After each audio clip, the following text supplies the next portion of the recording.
Hello students, कैसे हो आप सब। उम्मीद करता हूं आप और आपकी जो स्टडी है वो बहुत अच्छी चल रही है। आज की वीडियो में हम एक्सरसाइज 4.2 मतलब जो आपका चैप्टर नंबर 4 है ना, क्वाड्रेटिक इक्वेशन, उसकी हम एग्जाम्पल नंबर 6 जो है वो डिस्कस करने वाले हैं। अब इसमें ना बेसिकली यहाँ पर यही स्टेटमेंट दी गई है, find the dimensions of the prayer hall discussed in section 4.1। अगर आपको ऑनेस्टली बताऊं तो मुझे भी ये समझ नहीं आ रहा था कि ये कौन सा क्वेश्चन है। तो हो सकता है कुछ बच्चों को ये भी डाउट हो कि कौन सा क्वेश्चन है। बेसिकली जहां से चैप्टर स्टार्ट होता है ना, जो बिल्कुल फर्स्ट पैराग्राफ लिखा गया है उसमें ये क्वेश्चन है, a charity trust decide to build a prayer hall having a carpet area of 300 square metres with its length 1 metre more than twice its breadth, what should be the length and breadth of the hall. तो अगर देखा जाए तो basically ये example बिल्कुल 4.1 के second question के पहले पार्ट के जैसी है। बिल्कुल यहां पर जस्ट 300 की जगह पर 528 था आई थिंक। तो आप चेकआउट कर सकते हो अगर आपने वो एग्जाम्पल देखो वहां पर भी मैंने आपको बताया था कि ये सेम दोबारा सब कुछ हम करेंगे। वहां पर हमने फॉर्मेशन सीखी थी क्वाड्रेटिक की करनी, यहाँ पर हम इसको सॉल्व करना भी सीख गए हैं। आपको पता है इसकी हमने जो थर्ड फोर्थ और फिफ्थ एग्जाम्पल है लास्ट वीडियो में डिस्कस की थी, उसमें हमें कोई भी दिक्कत नहीं आई, यहाँ पर भी हमें कोई भी दिक्कत नहीं आएगी। आपको पता है हमारे पास ये माइंड मैप है जो हमने इसकी बेसिक्स वाली वीडियो में डिस्कस किया था। सबसे पहले क्वेश्चन को समझ लेते हैं। अब देखो अगर आपने स्टेटमेंट को ध्यान से पढ़ा है, देखो यहाँ पर ना दो चीज़ें हैं।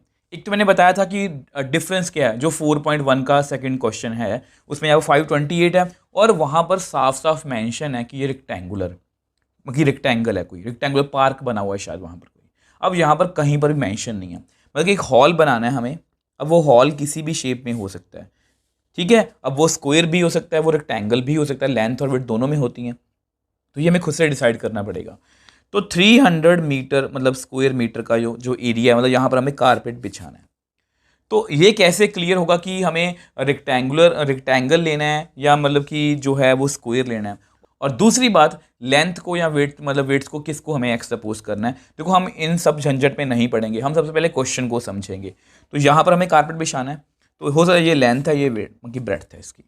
अब वो बोल रहे हैं, देखो क्वेश्चन में ध्यान से पढ़ो, वो बोल रहे हैं कि लेंथ जो है 1 मीटर ज़्यादा है ट्वाइस इट्स ब्रेड्थ, ब्रेड्थ के 2 गुना से वो एक ज़्यादा है।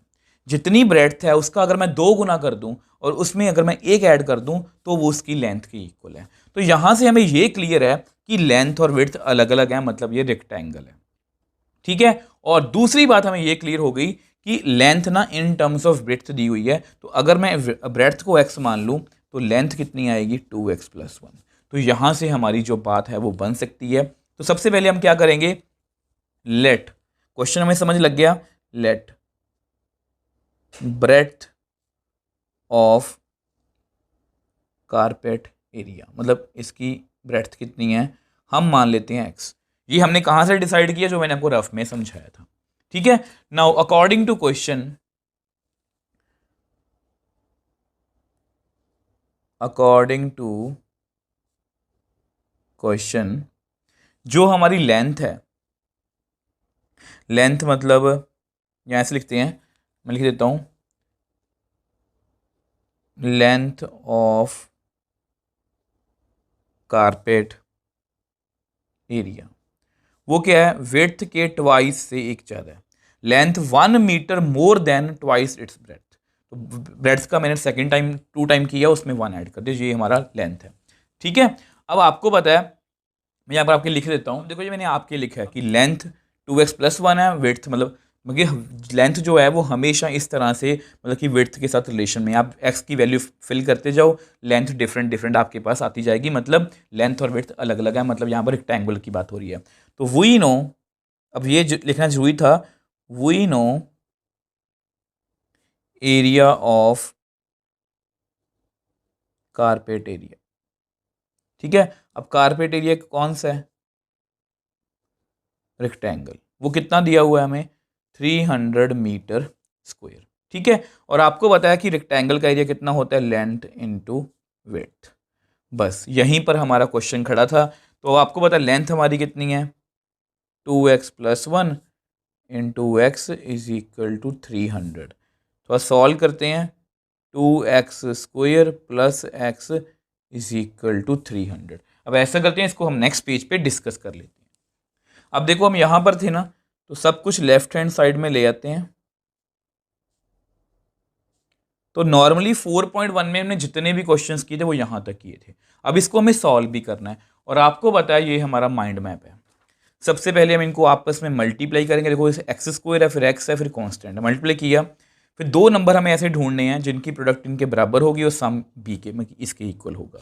ठीक है, तो उसके आगे आगे बात करेंगे। तो सबसे पहले हम क्या करते हैं, इसको आपस में मल्टीप्लाई कर लेते हैं। तो अगर हम इनको मल्टीप्लाई करेंगे तो 2 इंटू -300 कितना आएगा, -600। तो हमें दो नंबर ऐसे ढूंढने हैं कि जिनका जो मतलब कि मल्टीप्लाई करके -600 बने और उनका सम कितना बने, बीच में कितना है 1। ठीक है, तो कैसे करेंगे, तो ये थोड़ा सा मतलब कि आपको मतलब कि तकलीफ दे सकता है। तो अगर हम देखो हमें ऐसे नंबर ढूंढने हैं, मतलब 600 तो बहुत से टेबल्स पे आ सकता है। अगर आप 3 को 200 से करोगे, बट हमें इतने बड़े नंबर नहीं देखने, हमें ये देखना है कि उनका सम जो है वो 1 आना चाहिए। मैं पास पास लेने की कोशिश करूंगा। तो मैं 30 और 20 से स्टार्ट करता हूँ जानबूझ के। मुझे वैसे इसका आंसर पता है 600 आएगा, बट इनका सम कितना है 50 आएगा। मतलब मुझे तो यहाँ पर सॉरी यहाँ पर ना मुझे दूसरा पेयर लेना है। -30 को 20 से करेंगे तो -600 आएगा। इनका सम कितना आएगा -10। तो इससे बात नहीं बनेगी, तो छोटा करते हैं इसको। तो अगर मैं यहाँ पर 25 लूँ, ठीक है, तो 25 को अगर मैं 600 से डिवाइड करके देखूँ तो 2 ज़ा 50। ठीक है, बात बन गई मुझे लगता है। और हाँ जी, तो -25 को देखो हमारे पास दो पेयर हैं ऐसे, जैसे -25 एंड 24। आप ये भी बोल सकते हो कि -24 एंड 25। तो इन दो पेयर क्यों लिखे हैं, क्योंकि माइनस है। इन दोनों को अगर आप मल्टीप्लाई करोगे ना तो 600 आएगा, -600 आएगा। तो अगर इनको मैं ऐड करूंगा तो -1 आएगा, इनको ऐड करें तो +1 आएगा। तो मुझे +1 चाहिए, तो इसलिए ये पेयर हम रिजेक्ट करेंगे, ये हम एक्सेप्ट करेंगे। ठीक है, बहुत छोटी सी बात है, बट आपने बेसिक अपने ध्यान में रखने हैं, क्योंकि एनसीईआरटी वालों को तो आंसर पता है, उन्होंने डायरेक्टली लिख दिया कि ऐसे ऐसे बनेंगे। मैं आपको आंसर नहीं बता रहा, मैं आपको ये बता रहा हूँ कि आंसर आएगा कैसे। तो देखो यहाँ पर हमने क्या करना है, 2x²। अब कौन सा पेयर रखा हमने, ये वाला। तो -24x + 25x। अब पीछे लिख दो -300 = 0। अब आपको पता है अब हमें क्या करना, 4 टर्म्स है ना, पहली दोनों को एक ब्रैकेट में, दूसरी दोनों को एक ब्रैकेट में, कॉमन निकालना है, सेम सेम आएंगे। ठीक है, तो विच एम्प्लाइज 2x² - 24x। पीछे 25x - 300 रह गया = 0। अब यहाँ से आप 2 को कॉमन निकाल सकते हो और x को कॉमन निकाल सकते हो। 2 भी बाहर, x भी बाहर, तो पीछे x रह गया। यहाँ पर कितना का 12, 2 12 24 होता है, x तो बाहर ही है। यहाँ पर सेम लिख दो x - 12। आपको पता है ये सेम दिक्कत हमें आई थी एग्जाम्पल नंबर 5 में, कि अगर सेम नहीं आ रहा तो गड़बड़ है कोई। अब यहाँ पर मुझे बेसिकली 25 से मल्टीप्लाई करना पड़ेगा। 25 को x से करेंगे 25x आएगा, 25 को 12 से करोगे, अब चेक कर लो, वैसे मुझे पता है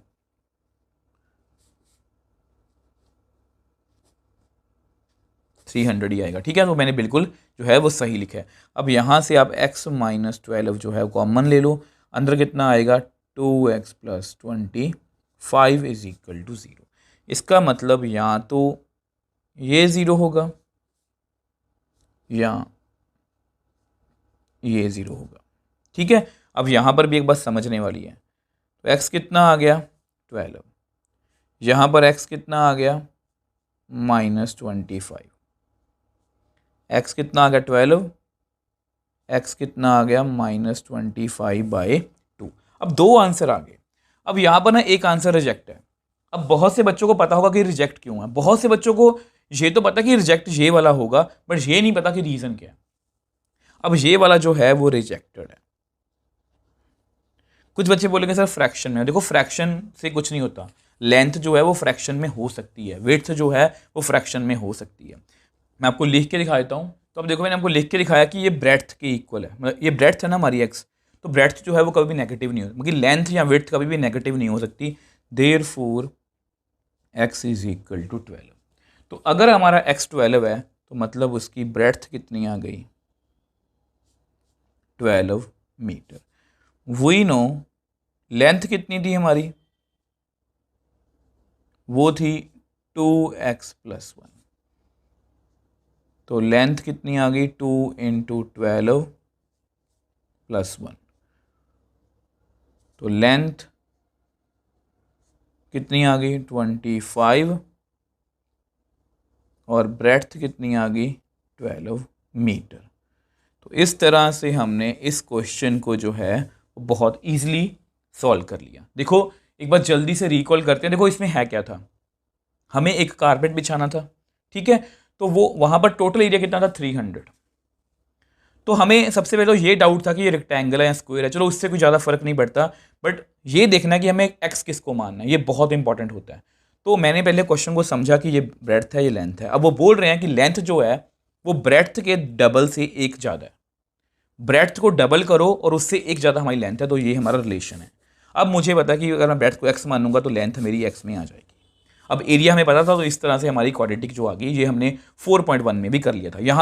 यहाँ तक हमने जो क्वेश्चन है ये 4.1 में भी कर लिया था। और ये क्वेश्चन बार बार बोल रहा हूँ, एग्जाम पॉइंट ऑफ व्यू से, केस स्टडी के पॉइंट ऑफ व्यू से बहुत इंपॉर्टेंट है। अब यहाँ पर ये समझने वाली बात थी कि यहाँ पर बहुत बड़ा नंबर है, तो -600 तो जो है वो बहुत बार बन सकता है। इसको मल्टीप्लाई करेंगे तो भी -600 आएगा, इसको मल्टीप्लाई करेंगे तो भी 600 आएगा, इसको मल्टीप्लाई करेंगे तो भी 600 आएगा। तो बहुत सारे पेयर बन सकते हैं। तो हमें कैसे सोचना होगा, हमारा थिंकिंग प्रोसेस क्या होना चाहिए? हमारा प्रोसेस ये होना चाहिए कि हमें दो नंबर ऐसे ढूंढने हैं जिनका सम आपस में, मतलब या नंबर छोटा हो। मतलब जैसे अगर मैं इनको ऐड करूंगा, देखो इनको ऐड करूँ तो -1 इतना आएगा, बहुत बड़ा नंबर है।